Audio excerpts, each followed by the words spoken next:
Hi hello welcome to our channel Sravanthi Bulloju home blogs. Today special recipe Ramzan పండుగ సందర్భంగా స్పెషల్గా prepare చేసుకునే కద్దూకా కీర్ లేదా సొరకాయ పాయసం. ఈ సొరకాయ పాయసాన్ని నేను చెప్పిన విధంగా ఒక్కసారి ట్రై చేసి చూడండి. చాలా టేస్టీగా ఉంటుంది, ఈజీగా రెడీ అయిపోతుంది. అంతేకాకుండా పిల్లలు కానీ పెద్దవాళ్ళు కానీ ఎంతో ఇష్టంగా తింటారు. ఈ సొరకాయ పాయసాన్ని కొత్తగా ట్రై చేసే వాళ్ళు కూడా పర్ఫెక్ట్గా ప్రిపేర్ చేసేలా కప్ వైజ్గా కొలతలన్నీ కొలిచి చూపిస్తున్నాను. మరి ఇంకెందుకు ఆలస్యం, టేస్టీగా సింపుల్గా రెడీ అయ్యే ఈ సొరకాయ పాయసాన్ని ఎలా తయారు చేయాలో చూసేద్దామా? ముందుగా పాయసాన్ని ప్రిపేర్ చేయడానికి సొరకాయను తీసుకోండి. నేను పెద్ద సైజుగా ఉన్న సొరకాయను తీసుకున్నాను. ఇలా తీసుకున్న సొరకాయలో నుంచి పావు భాగాన్ని మాత్రమే కట్ చేసుకొని సొరకాయ పాయసాన్ని ప్రిపేర్ చేస్తున్నాను. మీరు మీకు నచ్చినంత క్వాంటిటీలో ఈ సొరకాయ పాయసాన్ని ప్రిపేర్ చేసుకోవచ్చు. ఇలా తీసుకున్న సొరకాయలో నుంచి పావు భాగాన్ని మాత్రమే కట్ తీసుకొని ఇలా కట్ చేసి తీసుకున్న సొరకాయపై ఉన్న పొట్టంతా నీట్గా తీసేయండి. సొరకాయ మాత్రం కాస్త లేతదిగా ఉన్నది తీసుకుంటేనే పాయసం టేస్టీగా ఉంటుంది. ఇలా సొరకాయపై ఉన్న పొట్టంతా నీట్గా తీసేసిన తర్వాత ఒకసారి శుభ్రంగా కడిగి పక్కన పెట్టేయండి. తర్వాత మరొక చిన్న బౌల్ని తీసుకొని అందులోకి అరకప్పు వరకు సగ్గుబియ్యాన్ని వేసేయండి. సగ్గుబియ్యం వేసిన తర్వాత ఒకసారి శుభ్రంగా కడిగి సగ్గుబియ్యం మునిగేంత వరకు వేడి వాటర్ని పోసి బౌల్పై మూతను పెట్టి 10 నుంచి 15 నిమిషాల వరకు పక్కన పెట్టండి. ఇలా సగ్గుబియ్యంలో హీట్ వాటర్ని వేయడం వలన చక్కగా నానిపోతాయి. తర్వాత ముందుగానే శుభ్రంగా కడిగి తీసుకున్న సొరకాయ ముక్కను ఇలా వీడియోలో చూపించిన విధంగా సొరకాయలో ఉన్న గింజలన్నింటినీ నీట్గా తీసేయండి. లేదా సొరకాయ ముక్కను మధ్యగా కట్ చేసుకొనైనా సొరకాయ మధ్యలో ఉన్న గింజలన్నింటినీ నీట్గా తీసేయండి. ఈ 2 పద్ధతులలో మీకు నచ్చిన పద్ధతిలో సొరకాయలోని గింజలను మొత్తం నీట్గా తీసేసుకున్న తర్వాత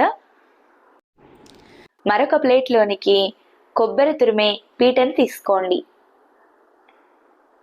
ఇలా తీసుకున్న పీటపై ముందుగానే గింజలన్నింటినీ సపరేట్ చేసిన సొరకాయ ముక్కను పెట్టి సన్నని తురుము వచ్చేలా రఫ్ చేసుకోండి. ఇదే పద్ధతిలో మిగిలి ఉన్న సొరకాయ ముక్కను కూడా తురుముకొని తీసుకోండి.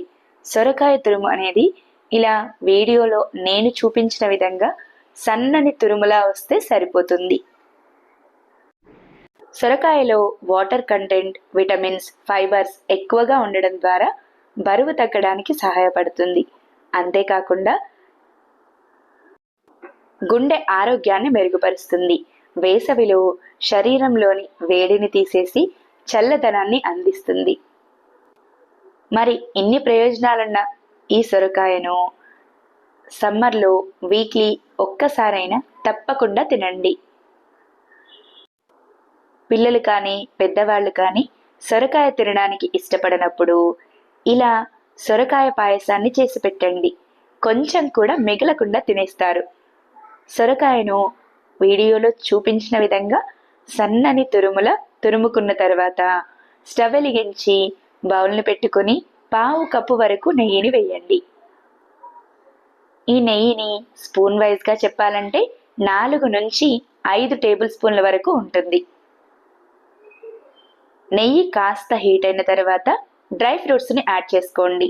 డ్రై ఫ్రూట్స్ అంటే సన్నగా చాప్ చేసిన బాదాం, కిస్మిస్, సన్నగా చాప్ చేసిన కాజుని వేసి మంచి లైట్ గోల్డెన్ కలర్ వచ్చేంత వరకు కలుపుతూ ఫ్రై చేయండి. డ్రై ఫ్రూట్స్ అన్నీ చక్కగా ఫ్రై అయి మంచి గోల్డెన్ కలర్ రాగానే నెయ్యి రాకుండా బౌల్లోకి తీసుకోండి. డ్రై ఫ్రూట్స్ మొత్తాన్ని బౌల్లోకి తీసుకున్న తర్వాత అదే నెయ్యిలోనికి ముందుగానే తురిమి పెట్టిన సొరకాయ తురుమును కప్ వైజ్గా కొలుచుకొని తీసుకోండి. సొరకాయ తురుము మొత్తం ఒకే కప్పు ఉండేలా కొలుచుకొని తీసుకోండి. నేను తీసుకున్న కప్పుతో 1 కప్పు వరకు సొరకాయ తురుము వచ్చింది. మీరు కూడా సొరకాయ తురుమును 1 కప్పు నిండుగా వచ్చేలా కొలుచుకొని తీసుకోండి. ఇలా తీసుకున్న సొరకాయ తురుమును నెయ్యిలోనికి వేసుకొని స్టవ్ని మీడియం ఫ్లేమ్లో ఉంచి నెయ్యి మొత్తం కలిసేలా బాగా కలపండి. సొరకాయలో వాటర్ ఎక్కువగా ఉండడం ద్వారా నెయ్యిలో వేసిన తర్వాత సొరకాయ తురుము నుండి ఎక్కువగా వాటర్ రిలీజ్ అవుతూ ఉంటుంది. అలాంటప్పుడు బౌల్పై మూతను పెట్టి స్టవ్ని లో ఫ్లేమ్లో ఉంచి 10 నిమిషాల వరకు ఉడికించండి. స్టవ్ని లో ఫ్లేమ్లో ఉంచి 10 నిమిషాల వరకు ఉడికించడం ద్వారా సొరకాయ తురుములోని ఎక్స్ట్రా వాటర్ అంతా పోయి నెయ్యి సపరేట్ అవుతూ ఉంటుంది. ఇలా చక్కగా ఫ్రై అయిన సొరకాయ తురుములోనికి ముందుగానే నానబెట్టి తీసుకున్న సగ్గుబియ్యంలోని ఎక్స్ట్రా వాటర్ అంతా తీసేసి వేసుకోండి. సగ్గుబియ్యం వేసుకున్న తర్వాత ఏ కప్పుతో అయితే సొరకాయ తురుమును కొలుచుకొని తీసుకున్నారో అదే కప్పుతో 2 కప్పుల వరకు పాలను పోసుకోండి. నేను పాయసాన్ని ప్రిపేర్ చేయడం కోసం 1/2 లీటర్ వరకు పాలను తీసుకున్నాను. లేదా సొరకాయను తీసుకున్న కప్పుతో 2 కప్పుల వరకు చిక్కటి పాలను తీసుకున్నాను. మీ ఇష్టాన్ని బట్టి పాలను 2 కప్పులన్నర వరకు కూడా వేసుకోవచ్చు. పాలు వేసుకున్న తర్వాత పాలు సొరకాయ తురుము కలిసేలా బాగా కలిపి పాలు 1 పొంగు వచ్చేంత వరకు స్టవ్ని హై ఫ్లేమ్లో ఉంచి మధ్య మధ్యలో కలుపుతూ ఉడికించండి. పాలు ఇలా 1 పొంగు రాగానే స్టవ్ని లో ఫ్లేమ్లో ఉంచి మనం పాయసంలోకి వేసుకున్న సగ్గుబియ్యం కాస్త ఉడికేంత వరకు స్టవ్ని లో ఫ్లేమ్లో ఉంచి ఉడికించండి. పాయసం ఇలా చక్కగా ఉడుకుతూ ఉన్నప్పుడు మంచి ఫ్లేవర్ కోసం 4 నుంచి 5 కచ్చా పచ్చాగా దంచిన ఇలాచీలను వేసుకోండి. ఇలాచీలు వేసుకున్న తర్వాత పాయసాన్ని మరొకసారి బాగా కలిపి సగ్గు ఉడికిందో లేదో ఒకసారి చెక్ చేసుకోండి. సగ్గు బియ్యాన్ని ముందుగా నానబెట్టి తీసుకున్నాము కాబట్టి త్వరగానే ఉడికిపోతాయి. సగ్గు బియ్యం ఇలా చక్కగా ఉడికిన తర్వాత 1/2 టీ స్పూన్ వరకు గ్రీన్ ఫుడ్ కలర్ని పాయసంలోకి వేసుకోండి. ఫుడ్ కలర్ పూర్తిగా ఆప్షనల్. మీకు నచ్చితే వేసుకోవచ్చు, లేకపోతే స్కిప్ చేసేయండి.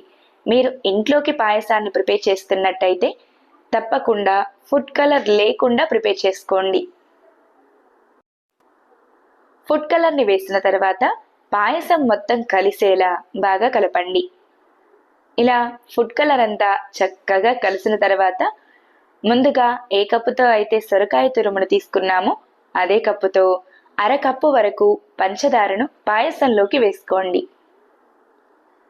ఇలా పంచదారను వేసుకున్న తర్వాత పాయసం మొత్తం కలిసేలా బాగా కలిపి మరొక 2 నిమిషాలు లో ఫ్లేమ్లో కలుపుతూ ఉడికించి స్టవ్ ఆఫ్ చేసేయండి. చక్కెర వేసిన తర్వాత 2 నుంచి 3 నిమిషాల వరకు స్టవ్ని హై ఫ్లేమ్లో ఉంచి కలుపుతూ ఉడికిస్తే సరిపోతుంది. చక్కెర పూర్తిగా కరిగిన తర్వాత ముందుగానే నెయ్యిలో ఫ్రై చేసి తీసుకున్న డ్రై ఫ్రూట్స్ను ఇలా ఉడికించిన పాయసంలోనికి వేసుకొని పాయసం మొత్తం కలిసేలా బాగా కలిపి స్టవ్ ఆఫ్ చేసేయండి.